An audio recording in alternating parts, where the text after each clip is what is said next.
Well, differences in quantity sometimes become differences in quality. Uh, my impression is it's basically a difference in scale. So the practices that were developed in detail to control the Philippine population back in the early 20th century, which were aimed mostly at elites, not so much at the peasantry. They kind of disregarded them. And were very successful in breaking up the nationalist movements and imposing the U.S.-dominated system, which so successful that it remains until today.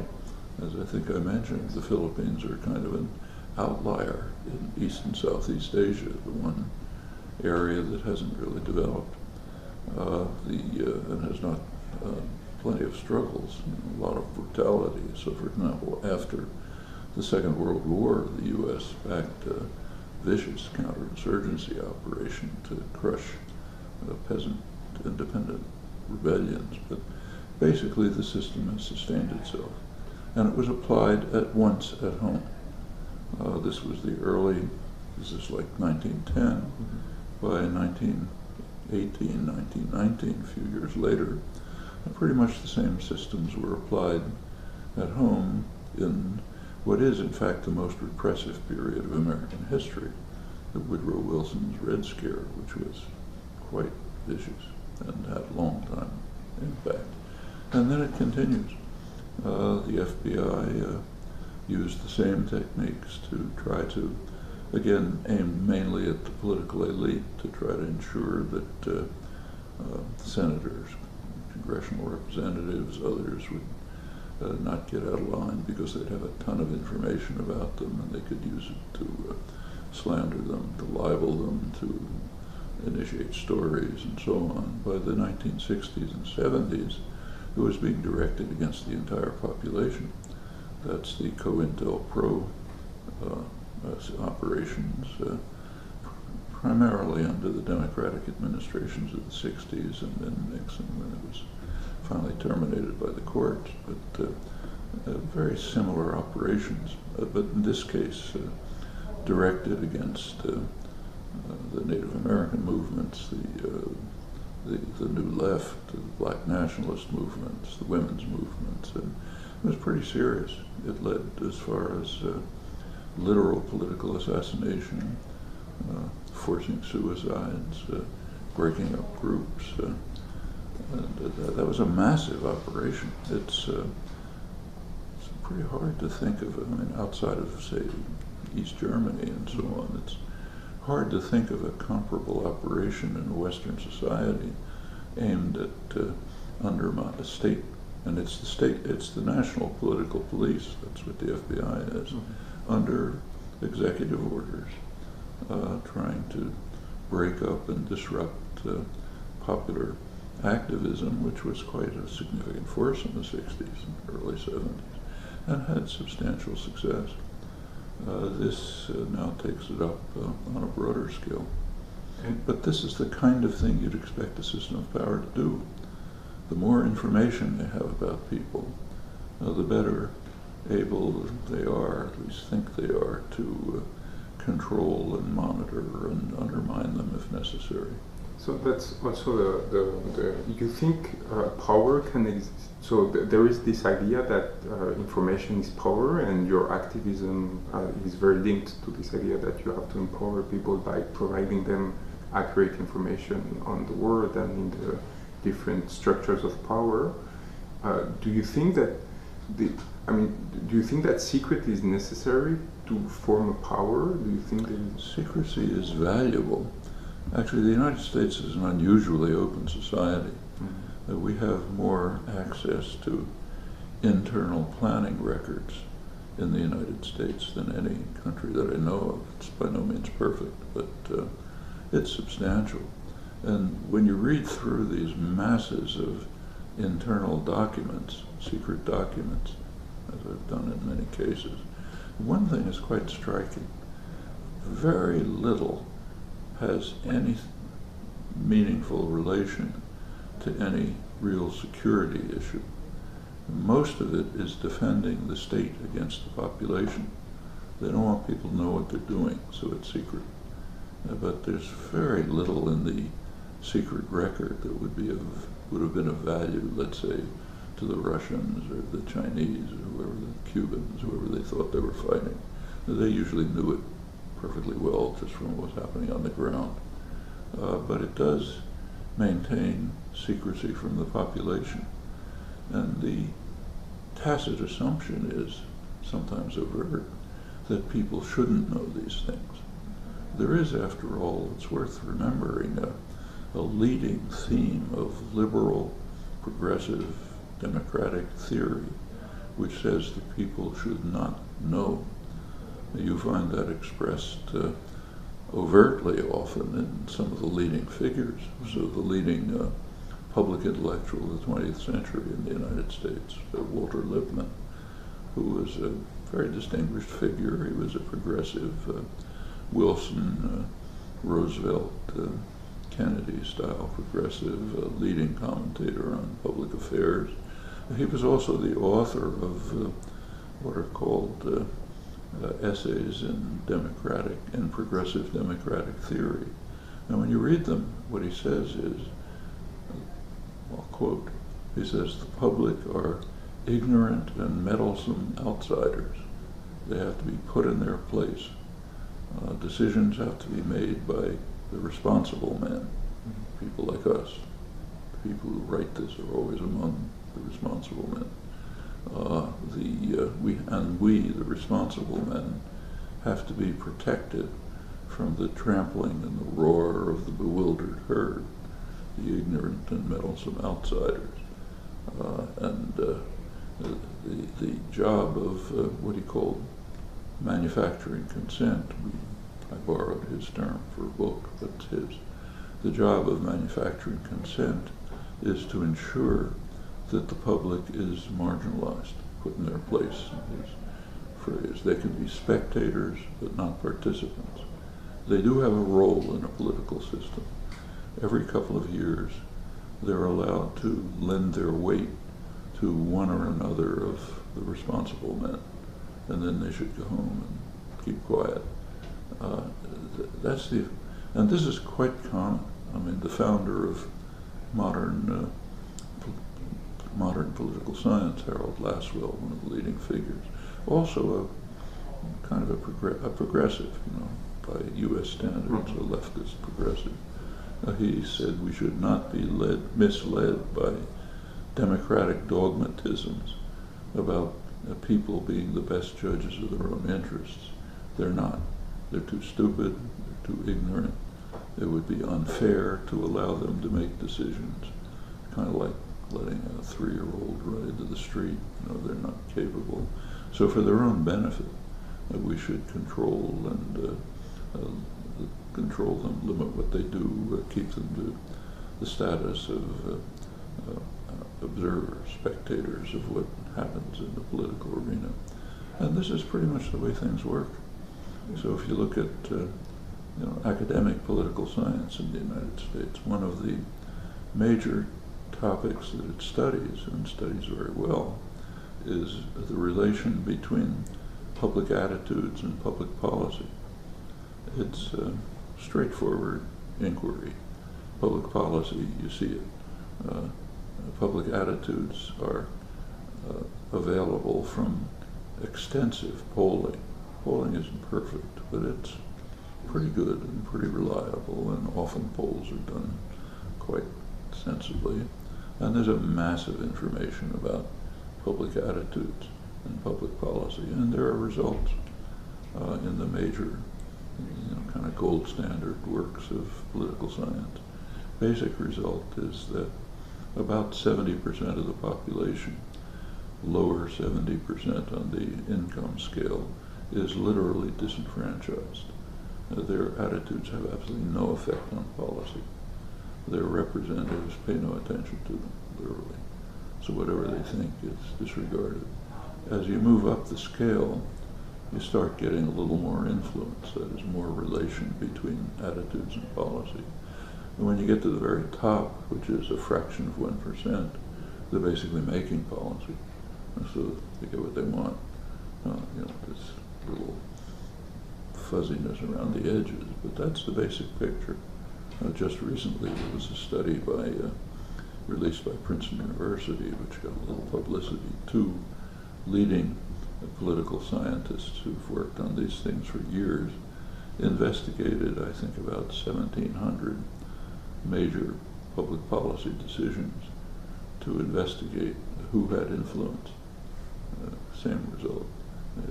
Basically, the public was irrelevant, almost all of it. And when you get to the business world, extreme wealth and so on, then you have enormous influence. Actually, creation of policy, because they usually staff the executive, either they or their representatives. Somebody like, say, Henry Kissinger, representative of the corporate system, but state corporate system. But this is the way it works, and that's considered appropriate in progressive democratic theory for the good of the population. Always, it's out of benevolence. Mm-hmm. You cannot let these ignorant and meddlesome outsiders make bad decisions. It'd be terrible. When you look at the secrecy system, that's what a lot of it is about. I'd say the overwhelming majority, keeping the ignorant and meddlesome outsiders in the dark. It's not their business. Because you think that, for example, what happened with Snowden, that he leaked all these documents, you think that the fact that if this information reaches the masses, which is not sure also, we don't know if they're really aware of the full extent and of the political implications, you think it could empower them, or do you think they're anyway marginalized by the system and it would be maybe the upper classes that need also this information? Well, I think the passionate attack on Snowden, as soon as this started with high-level claims that we're going to hunt him to the end of the world and we'll catch him wherever he is and we'll punish him, it shows that they're really afraid. Now, it could be that the fear is paranoia. So, for example, if at the highest level, say, the White House and so on, if they had simply disregarded him, it might have just disappeared. Possible. So their own paranoia may be feeding the system, their own demise in a sense. But it does reflect the attitudes. How much effect it can have, well, we're not sure. So, for example, there were effects. Brazil, for example, withdrew a presidential visit. Didn't quite break relations, but certainly harmed them. And remember, a lot of these Snowden revelations are not just about surveillance of people. They're also about support for corporate efforts to undermine business in other countries. So spying on the negotiators in energy deals to make sure that American corporations have a head up on it and so on. Big corporations in other countries don't like that. Just like Merkel doesn't like the fact that somebody's reading her email. But powerful people and powerful institutions are being harmed sufficiently so that there was a reaction.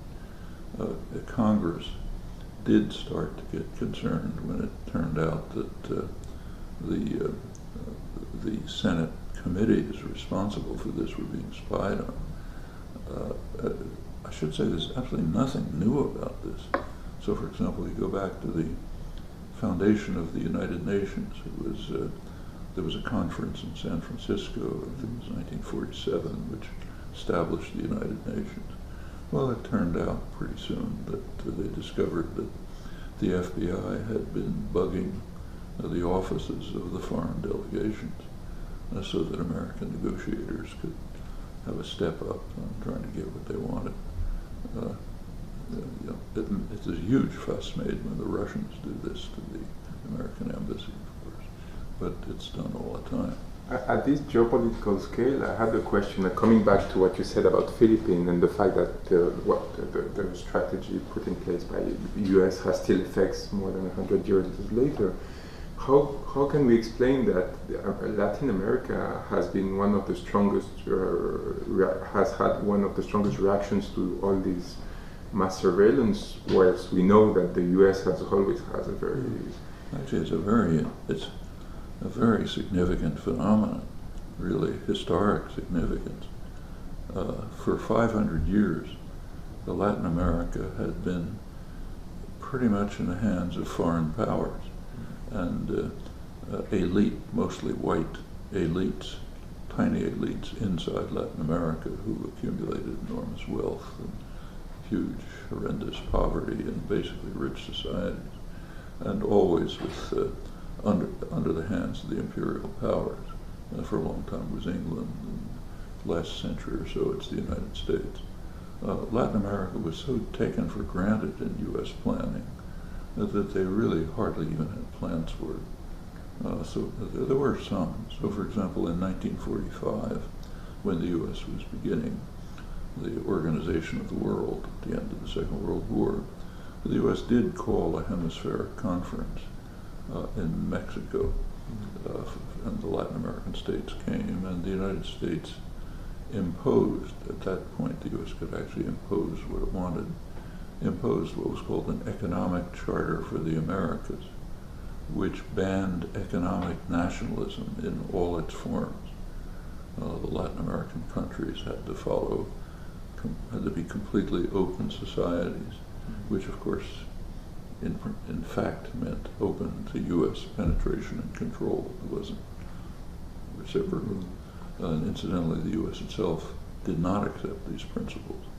On the contrary, it had a high level of economic nationalism.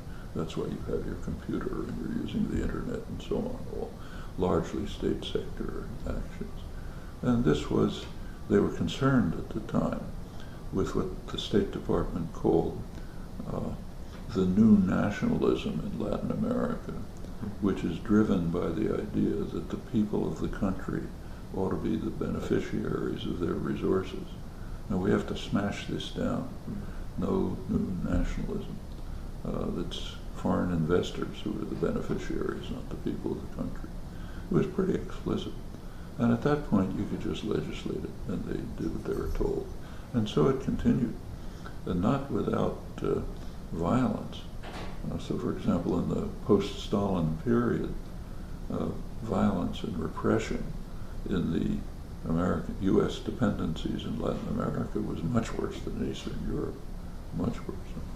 See an indication of it up there, the depiction of the murder of an archbishop in El Salvador, and 10 years later the murder of 6 leading Latin American intellectuals by forces pretty much armed and trained by the United States.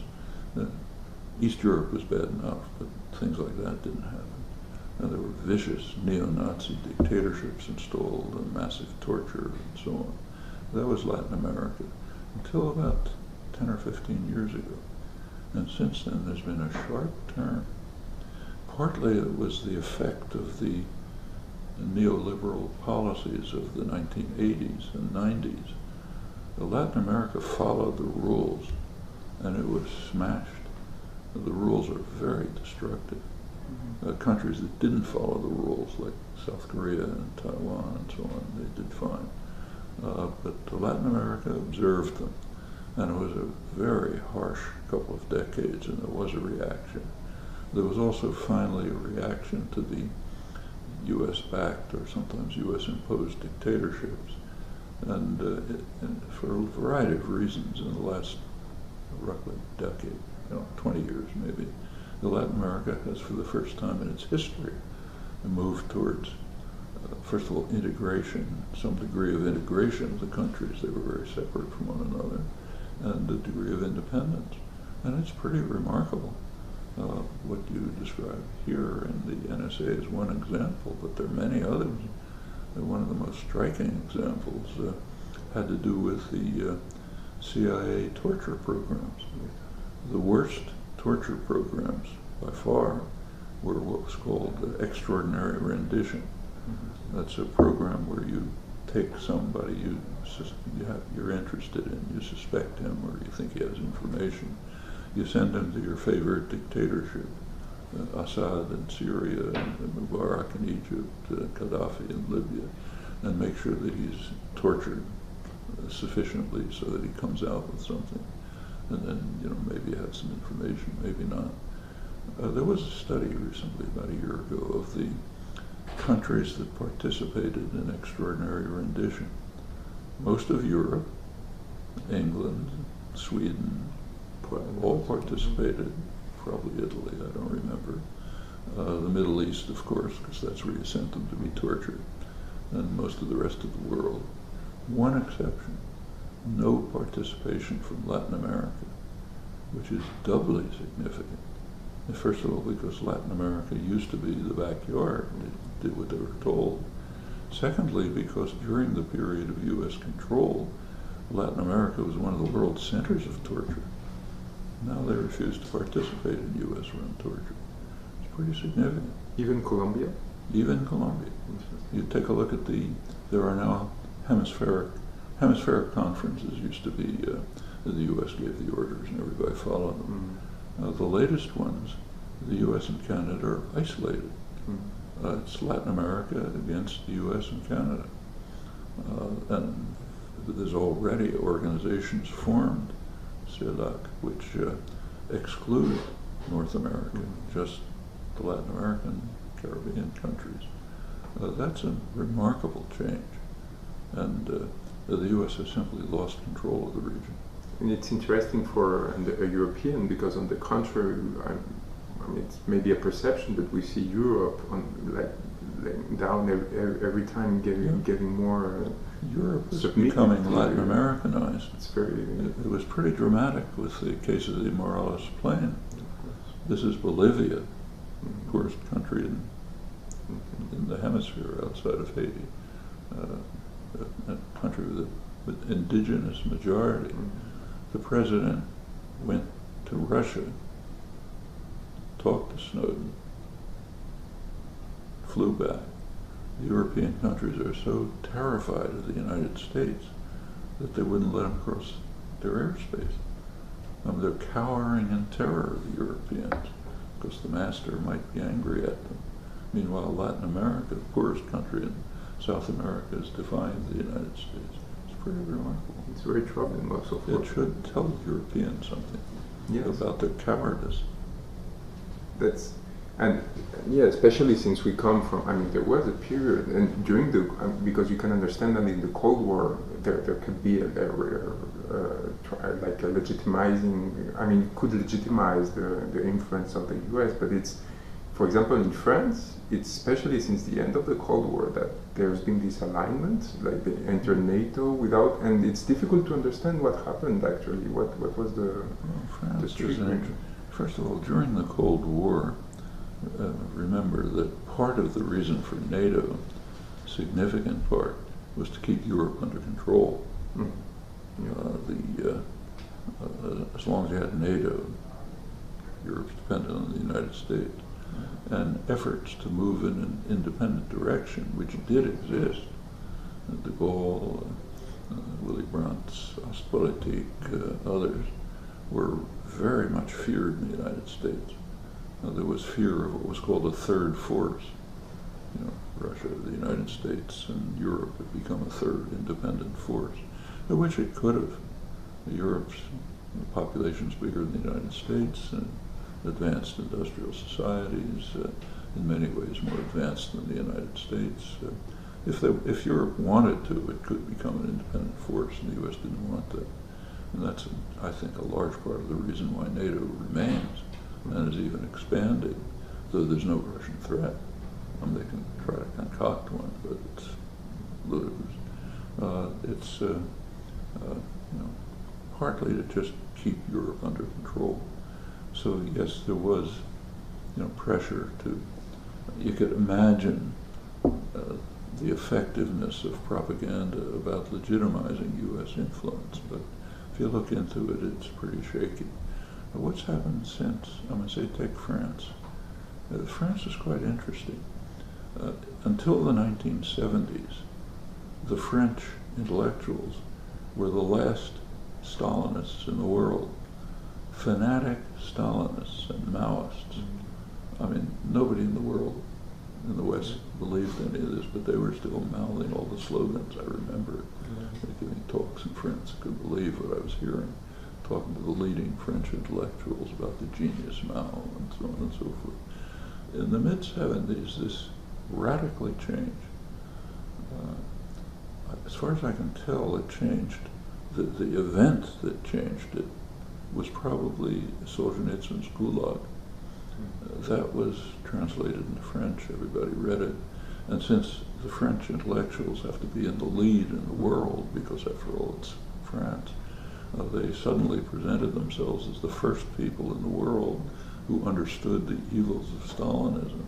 And these great intellectuals were writing articles with great self-praise about things that I knew when I was 10 years old, because everybody knew them.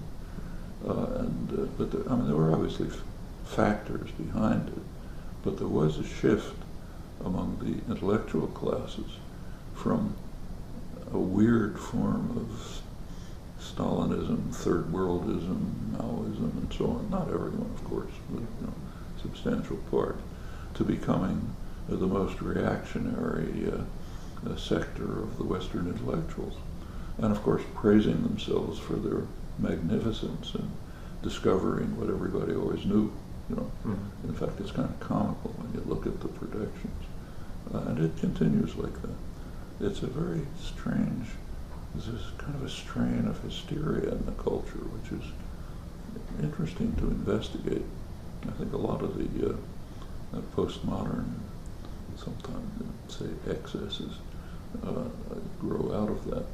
But and you had similar things happening in the other countries. What the reasons are, well, interesting to investigate, but the tendencies are clear. I wanted to ask you about coming back to this question of we talked yesterday also about the way, can we resist legally, or do we have to resist legally, or and there is a question, for example, secret services escape by nature to the public scrutiny, and in a way, is it possible to control them like through democratic means? I mean, the secret services? Yes, there's like a contradiction between the democracy and it should be controlled. And not just the secret services, but things like, say, Gladio, which is still largely secret. Some bits and pieces of it have come out. It did appear to be involved in the neo-fascist terror in Italy in the 70s and so on, probably other things. But there's not much research. Daniel Ganser in Switzerland is one of the few researchers. But that should be publicly exposed and under public control. And the same with the secret services. In the United States, after the NSA exposures, there were some measures passed in Congress to limit or restrict the right of the executive to, say, spy on Americans, but very limited. But that's really a question of public pressure. If there's enough, it can be eliminated. But you still believe that, in a broader way, because we're in an era in which the state is a universal form. Did you ever question the fact that we needed a state as a state altogether? Yes, or at the national, or just at the national level. I think all my life. That's why since childhood I've been very much attracted by anarchist ideas. The nation state is not some kind of universal property. It's a special construction, mainly in Europe, spread over the world with European imperialism and settlement. And it's in many ways a very destructive system. So take the Middle East, which is falling apart and raging chaos. Largely this is a long-term effect of the imposition of a nation-state system by the European imperial powers, mostly England and France, for their own interests, not for the interests of the people. So take, say, Iraq. Iraq was patched together by the British after the Second World War, the First World War, when they were kind of parceling out the former Ottoman Empire. It was put together in such a way as to, the boundaries were drawn by Britain to ensure that England, not Turkey, would have control of the oil fields near the Turkish border. And Kuwait was established as a British-run principality, primarily in order to bar Iraq's free access to the sea. So mechanism control. And that put together Shiites, Sunnis, Kurds, other minorities, Turkmen, who weren't particularly hostile, but had basically not much to do with each other. This is done for imperial interest. The same was true of the French took Syria, Lebanon, did the same thing. The British took Palestine for geostrategic reasons primarily. It was kind of like a cover of the Bible, said this and that, but the whole region's in turmoil. And if you look around, look at Africa, there's violence everywhere. Almost all of it, when you look at it, has to do with the nation-state systems that were imposed by the European powers for their own interests, drawing lines that broke tribes in half, let's say, and putting people together who were hostile. Or take, say, Pakistan and Afghanistan. The British, during the days when they ruled India, drew a line, the Durand Line, for their interests. That was going to be British India, separate from the rest. The Durand Line it now separates Pakistan from Afghanistan. It cuts right through the Pashtun territories, right through. Some of them are in Pakistan, some are in Afghanistan. When a tribesman, say, goes from Pakistan to Afghanistan to visit relatives, we can call it a terrorist attack and send drones to kill them. But from their point of view, that's their country. Imperial powers broke it in half. In fact, the same is true of the U.S. and Mexico. The U.S. conquered about half of Mexico in a brutal war of aggression in the mid-19th century. The border was pretty artificial. The same people lived on both sides. It was a very permeable border. All kinds of developments, but it wasn't until pretty recently, late 80s and 1990s, that the border started to get militarized. And the militarization of the border, in fact, took a big step forward when NAFTA was enacted. 1994, when Clinton rammed through NAFTA over public opposition. He also started militarizing the border because planners could easily understand that NAFTA is going to create a huge number of refugees in Mexico. The Mexican campesinos can be quite efficient, but they can't compete with highly subsidized U.S. agribusiness. And the same is true more generally. So you're going to get a flow of refugees. You have to militarize the border. Now, big issue, people crossing the border, shoot them, send them back, and so on. And this is all over the world. So there's nothing natural about the nation-state system. I mean, you can see how unnatural it is by looking at European history. The centuries during which this system was imposed were some of the most savage centuries in human history.